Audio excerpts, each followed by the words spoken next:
Ce podcast est proposé par Jinkyo, la communauté des talents de l'information. Retrouvez-nous sur jinkyo.com et échangeons sur Facebook et Twitter.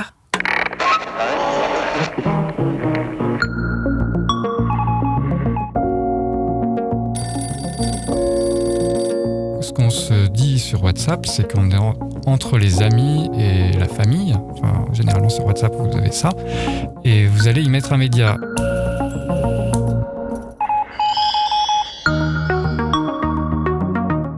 Salut à toutes, salut à tous, salut Jean-Baptiste. Salut Élise. Avec nous aujourd'hui en studio, David Blanchard, qui est le rédacteur en chef de 20 minutes et avec qui on va parler de tout ce que vous faites sur les réseaux sociaux et sur les applis de communication aussi, et notamment de WhatsApp. Il n'y a pas énormément de médias qui utilisent WhatsApp pour transmettre l'information. Ils peuvent l'utiliser entre eux comme un outil d'équipe, mais pour diffuser leur information, il y en a encore assez peu. Vous le faites depuis 2 ans et demi. On va voir un petit peu plus cela en détail. Rumeurs, hoax, canular, la rédaction de 20 minutes trie les infos des intox et vous rend plus fort contre les fausses nouvelles. Biceps en action, croix, non, il n'y a pas de mosquée sur le porte-avions Charles de Gaulle http www.msgp PL/12U7GW, symbole d'avertissement, oui. Des commissariats ont bien reçu des appels diffusant un chant de Daesh http www.msgp. Bonjour David Blanchard. Bonjour. Alors on vient d'entendre le petit robot d'Élise qui lit donc un des pushs sur WhatsApp de 20 minutes. Tu as reconnu un peu, j'imagine, l'esprit. Donc c'est-à-dire, alors la seule chose qu'on n'entend pas, c'est le GIF qui est en général en haut du push. Mais donc il y a le langage emoji, il y a des titres. Il y a des liens vers des articles 20 minutes. Voilà, c'est ça à peu près le brief aujourd'hui de ce que vous faites sur WhatsApp ? Oui, la caractéristique du WhatsApp, c'est qu'il y a un journaliste derrière qui rédige à chaque fois le push. Et donc, c'est écrit et ça ne fonctionne pas comme un bot. Mais à la différence de Messenger, de Facebook Messenger, où on a un bot, où l'internaute se connecte et du coup dialogue avec le bot, ce qu'on a développé sur WhatsApp, c'est une petite newsletter qu'on push tous les soirs à 19h, du lundi au vendredi. Est-ce qu'il y a un ton particulier sur WhatsApp ? Alors on essaye d'avoir un ton en effet qui correspond au ton 20 minutes, qui s'adresse à un lectorat jeune, on vise les jeunes urbains actifs, et on a un ton assez dialogué. Ce qu'on se dit sur WhatsApp, c'est qu'on est entre les amis et la famille. Enfin, généralement sur WhatsApp vous avez ça, et vous allez y mettre un média, et donc il faut que ce média ne soit pas trop différent de ça. C'est-à-dire que si vous le choisissez, c'est parce que vous avez un lien très fort avec lui, et on essaye de conserver ce lien par la manière dont on s'adresse à l'internaute. D'accord, donc c'est un petit peu moins formel qu'un mail de newsletter.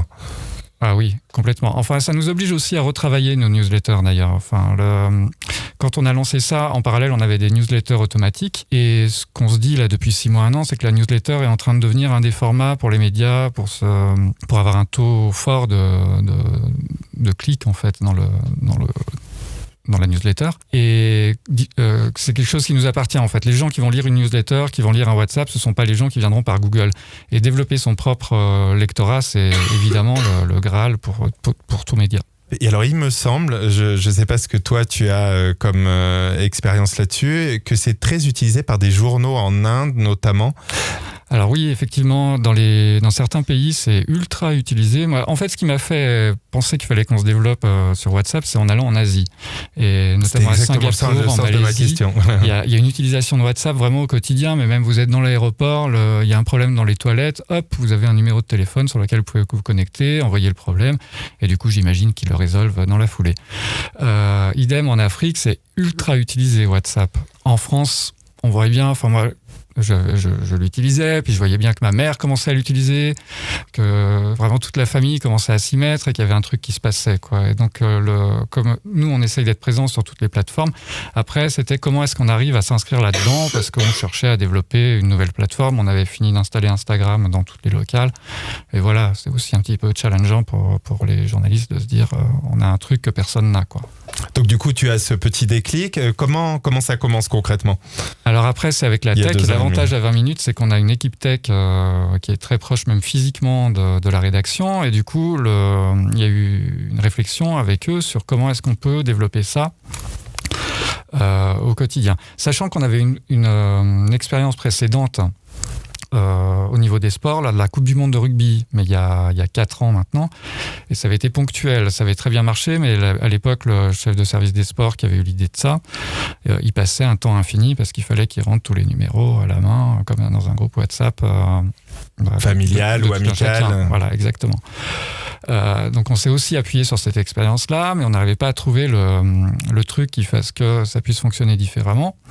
Donc on s'est lancé sur une locale en se disant de toute façon l'audience est plus restreinte et puis on va voir comment ça fonctionne. Donc pareil, on a donné à l'équipe un téléphone avec un numéro et puis ils se sont fadés tous les numéros à rentrer à la main. C'était à Strasbourg et il y en a eu pas mal, on en a rentré 250 et ils trouvaient pas ça génial. Et le truc qui était vraiment pas génial en fait, c'est les interactions entre les gens parce qu'on se retrouvait avec un groupe de 50, 60 personnes qui commençaient à dialoguer et là sur votre téléphone c'est des vibrations permanentes pour des dialogues qui ne sont pas forcément, enfin qui vous intéressent pas forcément. Mais parce que à l'origine, est-ce que le principe c'était ce côté communautaire, l'interaction, faire remonter des infos? Il y avait le côté communautaire, mais le problème du côté communautaire, quand vous avez une énorme communauté, c'est que ça devient très vite troll pour vous, quoi. Donc il fallait qu'on ait un système qui nous permette à la fois d'avoir le côté communautaire, mais pas le côté invasif. En fait, ça s'est vraiment joué là-dessus, d'autant qu'à Strasbourg, on voyait que les gens demandaient à s'inscrire, et puis s'en allaient pour la plupart assez vite, quoi. On avait une espèce de noyau dur, mais avec un plafond de verre qu'on ne parvenait pas à dépasser. Et là-dessus, on a vu que nos confrères de la Tribune de Genève, un jour, puisque je suis abonné à leur push, envoie un push en disant on lance notre newsletter WhatsApp. Donc là j'ai dit à la tech, il y a un truc à regarder, je pense pas qu'il fonctionne comme nous. Et effectivement, il passait par une start-up allemande qui permettait de développer sur ordi, pour le coup, un système communautaire, mais là vraiment très vaste, quoi. Là où le groupe WhatsApp de vos amis ne peut pas dépasser les 200, là on pouvait aller autant qu'on voulait. Et sans rentrer les numéros, les gens, via un simple clic, s'abonnaient d'eux-mêmes. Alors le clic, on l'a développé nous en interne par un petit bouton qu'on rajoute à la fin des articles via une ligne de code. Et puis ça s'arrête là pour le journaliste. Et ensuite, il a juste à écrire sa newsletter le soir et à l'envoyer. Et alors aujourd'hui, quels sont en gros les sujets que vous mettez sur ce push et combien il y a d'éditions? Alors on a 5 éditions locales plus une édition nationale. Les sujets nationaux, c'est comme les immanquables qu'on a le soir, qui est notre newsletter traditionnelle sur appli. C'est les sujets qu'on veut donner du jour, avec un peu d'insolite dedans pour avoir un peu une respiration au milieu des mauvaises nouvelles. Et en local, on va plutôt mettre en avant nos contenus forts, c'est-à-dire les sujets qu'on a choisi de développer avec des articles longs. Et puis, pareil, si on a un petit insolite, on va le glisser dedans parce que le format s'y prête. Mes collègues de 20 minutes à Marseille vous ont concocté une petite série d'articles pour découvrir la cité phocéenne. L'une des questions essentielles quand on pense à Marseille, pourquoi les Marseillais mangent-ils autant de pizza ? Alors là, on vient d'entendre un extrait du podcast de 20 minutes qui s'appelle Minute Papillon et qui évoque l'équipe de Marseille. Alors, quelles sont, on l'a dit, vous avez donc 5 éditions locales, quelles sont les éditions qui fonctionnent le mieux ? Alors, c'est celle de Paris qui fonctionne vraiment le mieux. Il y a plus de 6000 abonnés. On devrait même être à 7000. En tout, vous avez combien d'abonnés sur ces 6 éditions? On est à 25 000. Mais on ne cherche pas à les faire gonfler en ce moment parce qu'on a des petits problèmes sur le... On va en parler. C'est un gros sujet. Donc 25 000 par rapport à une newsletter par email pour un média de l'ordre de 20 minutes, je pense que c'est pas énorme. Mais est-ce que les taux d'ouverture par rapport à newsletter sur WhatsApp sont-ils meilleurs? Alors les taux d'ouverture sont meilleurs, pas tant par rapport aux newsletters que par rapport aux push de l'appli. Ouais. Et après, pour nous, il n'y avait pas tellement d'enjeux d'audience. C'est-à-dire, le but, c'était pas d'avoir un maximum de personnes inscrites là-dessus, sinon on aurait fonctionné différemment. On aurait mis le petit widget dans tous les articles, par exemple. Et là, forcément, on aurait eu une énorme communauté. Il y avait un enjeu d'audience, d'image, de se dire, on est le premier média français à le faire, et du coup, on montre qu'on est innovant. Enfin, on ne doute pas qu'on est innovant, mais là, on le voit. Et puis, il y avait aussi une question de test du ton des newsletters. Ça nous permet de travailler ça et ensuite de pouvoir le développer ailleurs. Voilà. D'accord. Vous étiez les premiers. Est-ce que vous avez été très suivis ? On a été suivis très suivi, non. Pas beaucoup, on a été suivi. Ouais. Parce qu'il y a le Monde Afrique. le Monde Afrique. Fait, mais pour le coup, c'est pas bête parce que, on retombe sur ce dont on disait tout à l'heure, c'est-à-dire qu'en Afrique, il y a une utilisation vraiment massive de WhatsApp et pas que pour les amis et la famille. Absolument. Vous dites que vous le faisiez pas pour l'audience, mais est-ce qu'on arrive quand même à mesurer l'audience qui provient de WhatsApp sur le site ? Oui, on a le taux d'ouverture, donc. Ça, c'est le taux d'ouverture de WhatsApp. Et ensuite, non, mais on n'a pas le taux d'ouverture de WhatsApp, on a le taux d'ouverture des articles. Des articles, ouais. Le taux d'ouverture WhatsApp, on l'a pas, mais à la limite, celui-là, il nous intéresse pas tellement. Nous, ce qu'on veut effectivement, c'est voir l'audience que ça nous génère sur le site. Bien sûr. Et là, selon les jours, on est entre 5, 10, 20% parfois. Oui, quand même. Ce qui est vraiment des taux très élevés. Ah oui, c'est très élevé, c'est beaucoup plus élevé que Twitter, j'imagine, par exemple. Ah oui, Twitter, ça nous amène quasiment aucune audience. Les gens lisent les titres sur Twitter, commentent les titres, mais ne lisent pas les articles. Est-ce qu'il y a un modèle publicitaire sur WhatsApp pour un média ? Puisque vous êtes gratuit, vous êtes basé sur un modèle publicitaire. On y a réfléchi, même si là encore c'était pas l'enjeu, à un moment donné, comme ça a un coût, est-ce qu'on pouvait, pour développer les choses, avoir un modèle. Là on est sur des communautés encore trop petites pour avoir quelque chose. Et puis on souhaitait pas non plus pour l'instant tout mélanger. Voilà, les gens ils sont déjà envahis de pubs en permanence dans les médias gratuits. Pas que nous. Hein.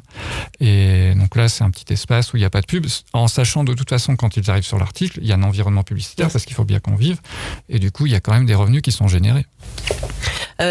Tu parlais de moyens, tu dis ça coûte de l'argent, donc quels sont les moyens combien vous dépensez grosso modo pour faire cette push WhatsApp ? Il y a l'entreprise, donc il y a le prestataire que vous payez. On paye le prestataire, je ne vais pas vous donner des chiffres, mais on paye le prestataire qui nous donne une base sur 6000 et ensuite chaque nouvel abonné en repaye. Alors c'est de l'ordre d'une fraction de centime, mais bon, additionné, ça commence à faire un peu. Et après, ce qu'on n'a jamais quantifié, c'est le temps que ça nous prend. Enfin, moi je le fais, mon adjoint le fait pour les locales. Le service participatif qui est chargé de gérer tous les réseaux sociaux s'occupe du push natio. Et bon, c'est dans un environnement, c'est dans un volume horaire de chacun d'entre nous. Tu évoquais tout à l'heure le fait que vous alliez peut-être mettre fin à cette expérience. Alors, pas de notre fait, mais effectivement, WhatsApp, qui appartient à Facebook, ne souhaite plus avoir d'entreprises qui travaillent dans son environnement sans les réguler lui-même. Donc, ce qu'il nous propose, il nous propose pas. Non, il nous dit que l'entreprise, ça ne marchera plus. Ce qu'ils vont faire. La startup ne marchera plus, voilà. Et ce qu'il nous propose, c'est de basculer sur une page business qui, pour le coup, aurait un coût plus élevé. Et puis, la question, c'est est-ce qu'on souhaite rentrer là-dedans, comment on peut travailler déjà avec Facebook, ou est-ce qu'on se sert de ça en se disant, l'expérience WhatsApp est terminée, on va dire à nos abonnés de basculer sur une newsletter éditorialisée qui leur fera un peu la même chose. Donc là, vous êtes plus sur la deuxième option d'arrêter WhatsApp. Sur la deuxième option, ouais. Qu'est-ce qui t'embête dans le fait d'avoir une page commerciale un peu plus traditionnelle ? On va retomber dans des questions de dépendance à Facebook. On est déjà là-dedans pour notre 1,5 million, 2 millions maintenant d'abonnés Facebook. Donc, est-ce qu'on a envie de refaire ça ? Je suis pas certain. D'accord, donc c'est vraiment plus une question de maîtrise des outils. Oui, et puis après, c'est vrai qu'il y a l'enjeu d'audience. Enfin, ce qu'on se disait tout à l'heure, on n'a pas une audience tellement massive que si on coupe ce robinet-là, ce soit si grave, quoi. Sachant qu'en parallèle, on développe d'autres idées sur d'autres plateformes. Voilà, c'est pas grave.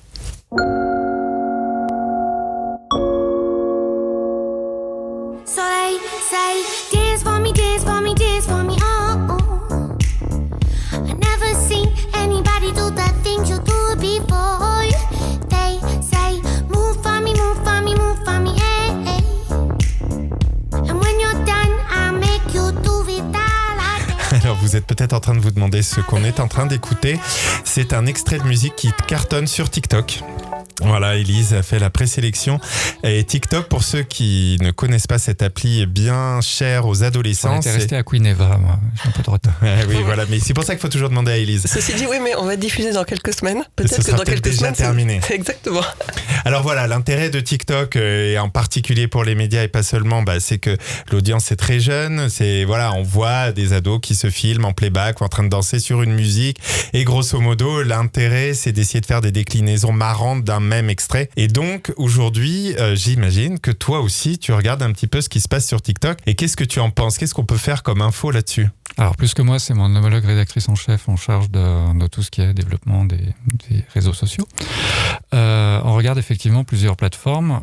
Et donc là, notre priorité actuellement, enfin sa priorité pour le coup, c'est Snapchat, puisqu'on est en train de développer dans l'environnement Snapchat, donc en partenariat avec Snapchat, un format qui s'appellera Oh My Fake, puisque 20 minutes est très engagé dans la lutte contre les fake news.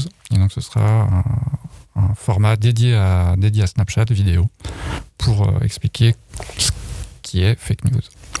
Voilà. Et le côté TikTok, avec la en parallèle, musique, il y a aussi une réflexion. Effectivement, on veut y aller assez vite. En revanche, trouver le bon format, c'est là que c'est compliqué. On va clairement pas mimer des chansons. C'est pas notre cœur de métier. Non. Et en revanche, il y a une telle audience que... Enfin, de la même manière que Snapchat, au début, c'était des gens qui s'envoyaient des petites vidéos de 10 secondes, on voyait pas trop ce que les médias auraient pu faire là-dedans, et puis finalement... En mettant des filtres, des oreilles de lapin... Voilà, c'est ça. Ouais. Et puis en fait, les médias on est parvenu à trouver des formats, exactement.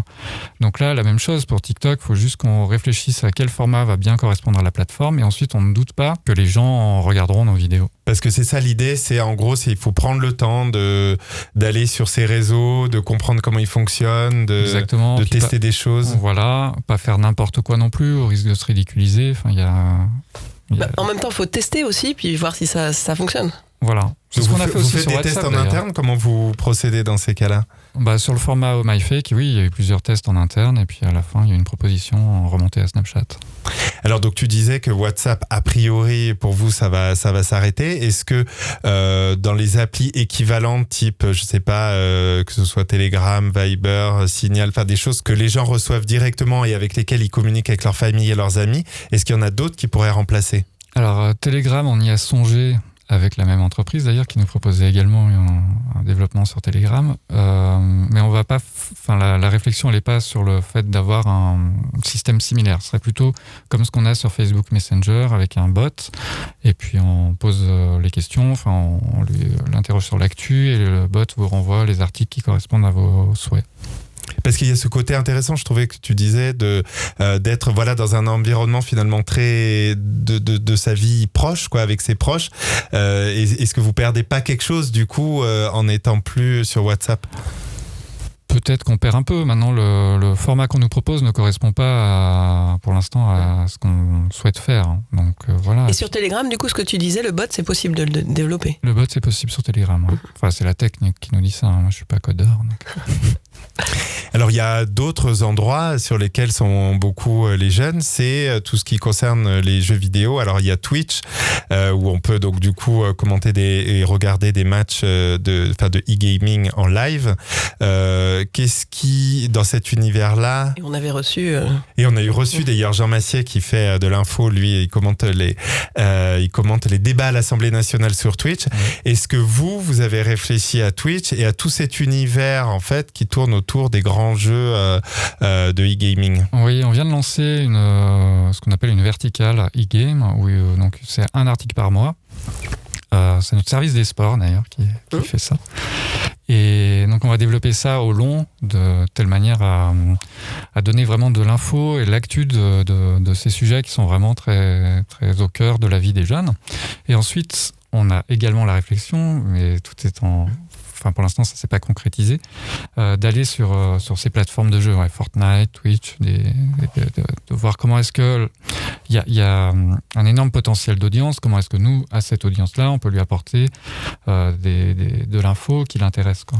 D'ailleurs, ce que disent les gens qui fréquentent ces plateformes, c'est que c'est aussi des endroits où donc, l'audience est jeune, assez masculine, mais où on parle d'actu.